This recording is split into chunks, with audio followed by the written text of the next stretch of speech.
Hello and welcome to the 2019 Day 2 debate prediction on who's going to do the best and the worst. Tune in tomorrow for the live stream for the debate. I'm going to be doing something similar to this, which is measuring the time and how long. Just basically, I'm going to go over who I think did the best during the debate. This is my prediction before. So, this is day 2. I did a video on day 1, which is going to be coming out about the same time as this one, so go check that one out too. So let's get started. The first candidate on here is Pete Buttigieg.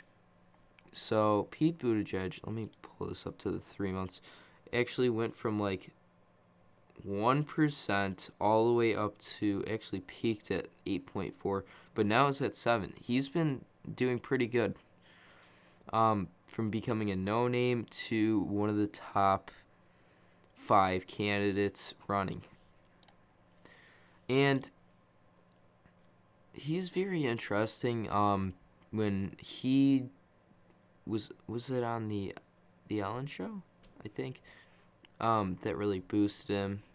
And I think just a lot more time on TV and stuff will get him even more out there, and a lot of people do like him, and just for that I'm going to put them in the B column, which C is basically no change.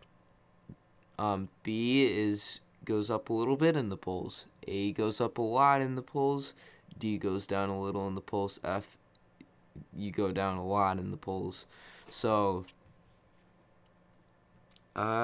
next is Kamala Harris. Kamala Harris is also one of those top, sometimes has been in third place for a while before Warren Surge. Like, she peaked all the way at 12%, and that's very good for how many candidates there are. I think there's 25 now. There's a new candidate that joined in from Pennsylvania. I forgot which one. Currently, she is at 7%. She actually just fell apart a little bit and then just has been staying steady lately. She raised actually the third most currently out of the Democrats, and I feel like she would be a very good in-between candidate because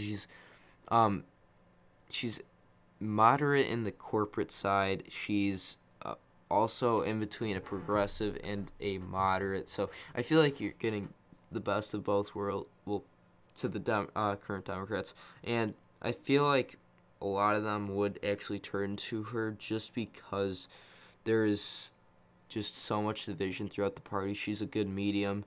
I feel like she would actually be in the A column, and I think she would do very good in the first debate. Very interesting candidate. Next person is Michael Bennet, right?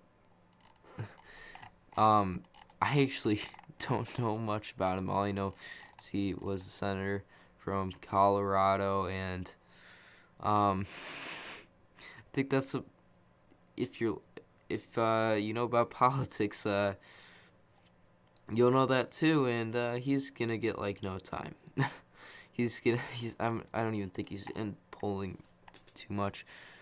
Oh, Gravel actually is at 0.1. Oh my gosh.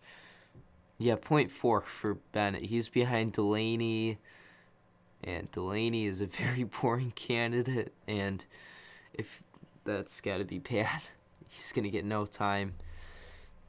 Next candidate is Bernie Sanders. Bernie Sanders has been falling apart lately and is possibly going to be taken over by Warren. I think he is after the first debate, which is that's all Warren.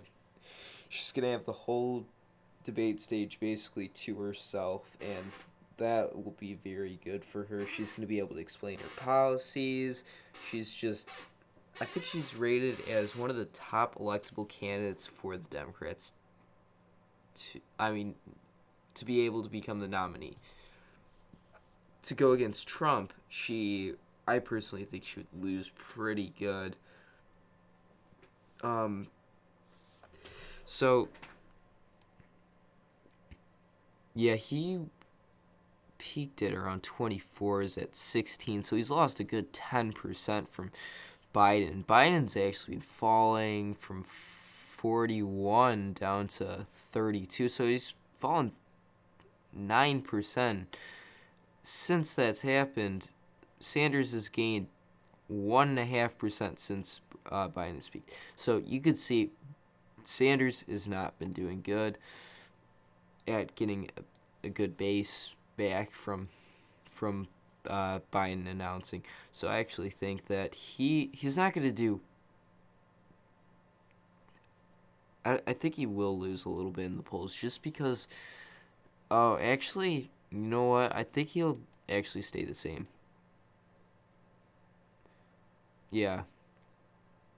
Or no, because I feel like Kamala Harris will take some percent away from him. Buttigieg will take more away from him. It's just gonna be a lot taken away, but it's not gonna like affect him too bad because he's definitely gonna get a lot of time, and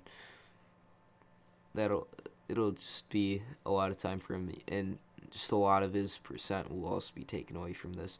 Next candidate is Marianne Williamson, and she is also a very interesting one policy candidate like Yang. I saw her polling for a while actually. Is she not on here anymore? I think that was actually North Carolina. She was polling at like 1%, but she would do. I just think that it's going to be a C or D column. I'm going to put her in the C column because she doesn't really have a base she could lose or gain.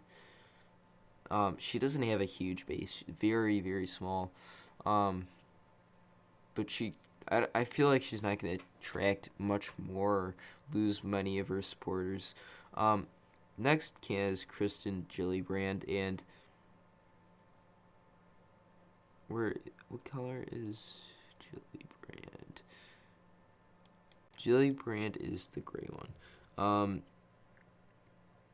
Let me see if I could get it because I did. Yeah, she peaked at 1.1. She actually raised, I think it was $3 million, which was actually pretty okay.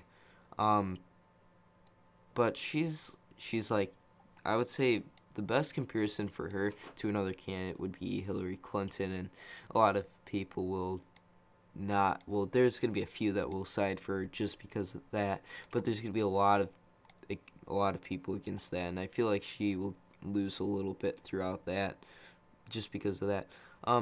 Next candidate is John Hickenlooper, and he is another kind of like Kamala Harris. He's a more in between. He's actually more of a moderate, I would say, than a progressive.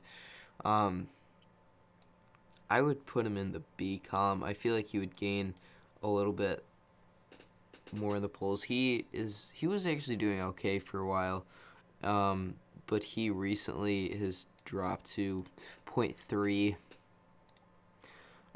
Next candidate is Andrew Yang. I think Andrew Yang has actually been keeping around a 1 to 2%, which is okay.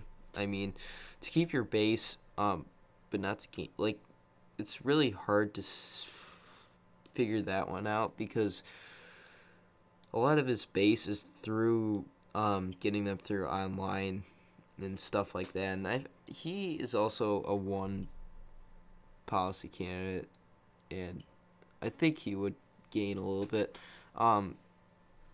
He's also just a very interesting candidate for the Democrats. Next candidate is Eric Swalwell. Is that Eric Swalwell? Yeah, it is Eric Swalwell. And Swalwell, I don't even think is polling. Yeah, he's polling 0. And that explains what will happen for him because he's going to get no time at all. Actually, he might gain a little because he doesn't have much of he doesn't have much to start with, so he's kind of not. He has a very small base. Last candidate, Joe Biden. the number one polling candidate at currently 32%, which is very good. Recent Emerson poll puts him at a +7. Um, Joe Biden, because he's in first place, that's where most of the voters are currently going to, which is a third of the voters. And just because there's so many and people that want to side with him, there's going to be a lot of people who will leave to go to a different candidate. It's not meaning that they won't come back. It's just he's going to definitely lose the most through the first debate, day 1 and day 2. Even though he's not there on day 1, he's going to he just has the most amount of base, and he has the most to lose. He's also dropped around a 9%, or about, what is that, a quarter of his support, and same with Sanders. There's just some smaller candidates that are on the rise, like Warren. I think Harris will be, Buttigieg, and some of those 1% people who have been taking away from their